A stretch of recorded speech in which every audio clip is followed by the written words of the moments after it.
Assalamualaikum, salam sejahtera. Apa khabar semua peminat-peminat sukan tanah air, khasnya peminat rancangan Kafe Sukan Pencetus Revolusi. Sambil berehat-rehat di rumah tu, kita bertemu lagi di saluran 801 Astro Arena. Topik kita minggu ini, kita nak berceritakan tentang bagaimana peranan Institut Sukan Negara untuk menjenamakan semula atlet-atlet negara ketika menuju ke saingan pentas sukan yang lebih besar, terutamanya sasaran selepas ini Rio 2016. Baiklah, saya perkenalkan barisan tetamu yang pertama, dah lama kita tak panggil dia ni, iaitu saudara Haris Diol, merupakan editor Astro Awani. Khabar Haris? Khabar baik. Dan di sebelahnya, dulu kita dah panggil tetamu ni, tapi atas jawatan yang lain. Dan sekarang ini kita perkenalkan Cik Ahmad Syapawi Ismail, Ketua Pengarah yang baru Institut Sukan Negara. Apa khabar? Baik, Bah. Tahniah Terima kasih. dengan jawatan yang telah disandang ketika ini. Okey, terima kasih. Sebagai Ketua Pegawai Eksekutif ataupun Ketua Pengarah sekarang di ASN? Samalah. Jawatan sekarang ni lah Ketua Pegawai Eksekutif. CEO lah. Atau ASN yang baru lah. Okey, baik, tahniah sekali lagi. Okey, terima kasih. Dan saya pasti anda nak ucapkan terima kasih juga kepada Rizal Hashim yang juga menjadi pencetus kepada segala-galanya. Rizal Hashim, apa khabar Rizal? Baik, alhamdulillah. Kita nak utarakan soalan yang pertama dahulu kepada Encik Ahmad Syapawi kita lah.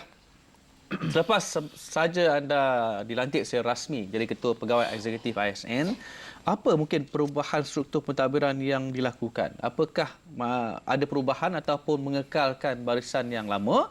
Dan juga bagaimana dengan pakar-pakar sains sukan di ASN? Adakah muka-muka baru ataupun masih lagi meneruskan bersama dengan mereka yang telah lama berada di ASN? Oh, okey.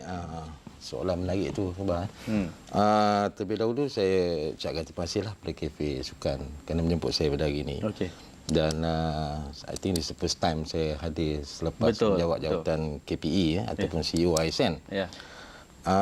Tentang soalan akhbar tu lah, sudah tentulah bila kita diminta untuk menyerujui suatu organisasi, sudah tentu kita ada amanat-amanat tertentu yang diminta oleh my boss, menteri sendiri, KSU dan kementerian. Jadi dalam aspek ini kita bukan menjenamakan semula Institut Sukan Negara, sebaliknya saya lebih khusus kepada memperkukuhkan lagi peranan Institut Sukan Negara, khususnya dalam aspek pengurusannya dan juga dari segi aspek untuk meningkatkan lagi kualiti perkhidmatan yang boleh ditawarkan oleh Institut Sukan Negara kepada dunia sukan tanah air. Ada perubahan struktur pentadbiran di bawah perubahan besar tidak begitu tidak begitu jelaslah apa yang kita lakukan. Lebih kepada memperkukuhkannya dan kita masih lagi mengekalkan fungsi yang sedia ada dan memperkukuhkan fungsi yang telah kehilangan sebelum ini. Dan tugas saya di situ ialah untuk memperkukuhkan teras pertama itu sains sukan. Itu yang paling penting pada Institut Sukan Negara. Dan seterusnya kita ada teras, beberapa teras lagi seperti perubatan sukan, penyelidikan sukan yang selama ini kita tinggalkan, dan satu lagi teras utama adalah tentang pembangunan bakat. Okey, baik. Jadi itulah 4 teras utama yang telah kita letakkan di bawah Institut Sukan Terima kasih dengan jawapan itu. Rizal Hashim, bagaimana Rizal melihat selepas ini mungkin di bawah kepimpinan Ketua Pegawai Eksekutif yang baru, apa harapan Rizal lah untuk melihat ada perubahan yang perlu dilakukan? Saudara Syapawi diberi tempoh setahun kalau mengikut kontrak. Dan kita harap dalam masa setahun tu dapat meletakkan asas-asas yang lebih kukuh macam apa yang saudara Syapawi sebut tadi, iaitu memkukuhkan 4 teras atau 5 teras yang saudara sebutkan. Tapi saya nak tanya sebenarnya, apakah ada detractors yang menyebut ASN diterajui oleh orang yang bukan latar belakangnya sains sukan? Jadi apa pendapat Cik Syapawi? Saya rasa jawapan tu biarlah kita buktikan dengan apa yang telah kita capai. Dan saya tidak perlu ke seorang pakar sains sukan itu menerajui ASN? Saya rasa jawapan tu semua orang tahu. Jadi even though kalau kita pun tak boleh meletakkan sesuatu bidang sebagai khusus kepada bidang tertentu. Contoh macam kita punya, I think kalau kepimpinan negara kita sendiri pun. So, jadi saya rasa itu bukanlah satu ukuran yang sebenarnya. Tetapi apa yang penting kat sini adalah kita gembelingkan semua tenaga yang ada kepakaran-kepakaran yang ada. Contoh pada masa saya mengendalikan program atlet, saya ditanya banyak kali tentang kenapa I'm not from the coaching background. Bukannya orang yang terlibat dalam jurulatih. Dan saya kata I'm not the expert in coaching. So the expert is still the coaches. So coaches itulah yang expertnya. Jadi saya menguruskan all the experts. Dan saya bergantung sepenuhnya kepada pandangan-pandangan ataupun saranan-saranan ataupun cadangan-cadangan daripada pakar ini. Jadi itu sebenarnya yang tugas yang kita buat dekat MSN dan juga di ISN. Jadi saya rasa mungkin saya dah jawab soalan Rizal Jadi tadi. untuk menyelaras tugas-tugas Menyelaras dan menguruskan. semua pakar-pakar. Ya, menyelaras di bawah pakar-pakar sains sukan yang berada di bawah ASN. Okey, Haris Diul. ASN ditubuhkan untuk membantu MSN untuk memperkasakan atlet daripada segi sains sukan, Untuk membantu atlet. membantu atlet, perubatan sukan dan sebagainya. Untuk MSN. Okey, tapi sejauh ini bagaimana anda melihat peranan ASN ni? Apakah mereka benar-benar telah menjalankan tugas dengan baik? Saya tak nak tanya lagi tentang prestasi atlet di London, tapi saya nak tanya dulu keberkesanan mereka menjalankan tugas untuk membantu atlet seperti kata Haris tadi. Seperti kata Syapawi tadi. Maksudnya bantu atlet.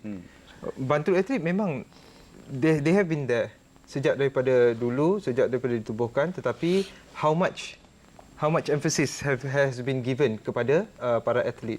Yang tu yang pertama. Yang kedua, tak bolehlah kita terlalu cepat membidas menyatakan bahawa sebelum ni ISN tidak melakukan tugas dengan sempurna lah, inilah itulah, kerana they have been there. If they have not been there, then bagaimana pula we have achieved a lot of international achievements. Look at the current Olympics. Walaupun London Olympic ramai yang menyatakan tidak membanggakan, tidak pencapaian yang baik, namun ia menyayangi di Atlanta 1 bronze dan 1 silver. Jadi it's Mana anda puas hati dengan 1 bronze 1 silver? Menyemai pencapaian Atlanta. Apakah itu satu pujian sebenarnya untuk ISN, MSN dan sebagainya? you see, look here. Pujian harus diberi kepada atlet. Yang lain hanya support. Jangan kita terlalu dikaburi dengan mereka yang berjalan di sini, berjalan di sana, no disrespect. Okey? Yang menang tu atlet. Kalau tanpa atlet tersebut, kita takkan dapat apa-apa. Jadi don't we forget about that. Selalunya ramai orang they get too excited that they have in TV, and all that. So Okey, baik, terima kasih Haris. Jadi kalau kita lihat pencapaian kita di Tamasya Olimpik yang lalu, sejauh mana kita ketinggalan kepada negara-negara hebat kalau sains sukan ini dijadikan kayu pengukur dan juga perbandingan antara kita dan juga atlet di luar sana? Saya selalu tegaskan kat sini, actually tentang isu kegagalan atlet ke apa sebagainya, itu sebenarnya kejayaan semua. Semua pihak terlibat, atlet, coaches, persatuan, tenaga pakar, pengurus-pengurus pasukan dan sebagainya. Jadi semua orang terlibat dalam membantu atlet tersebut macam Haris cakap tadi untuk mencapai kejayaan. Dan sebanyak mana yang kalau nak relate dengan Akbar punya soalan tadi, sebanyak mana yang kita boleh bagi kepada atlet tersebut. For example lah macam Datuk Lee Chong Wei semasa dia menang semasa dia dapat silver di London, kalau kita bandingkan prestasi dia semasa dia di Beijing, nampak jelas perbezaan yang begitu ketara dari segi prestasi. Tetapi masih lagi kita gagal mencapai peringkat emas. Tetapi di sebalik kegagalan tersebut ada kejayaannya.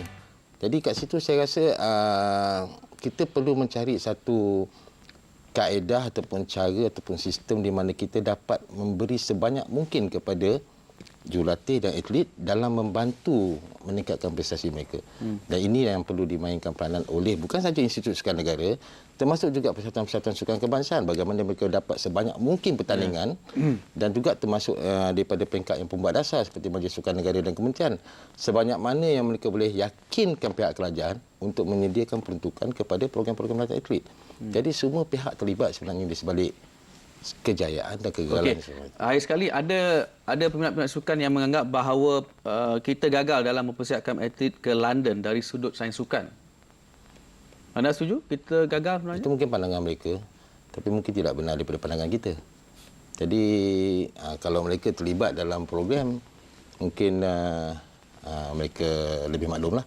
Tapi pada saya kalau Chong Wei tidak dapat disembuhkan Ya, daripada kecederaan dia dalam cepat, tempoh yang begitu singkat.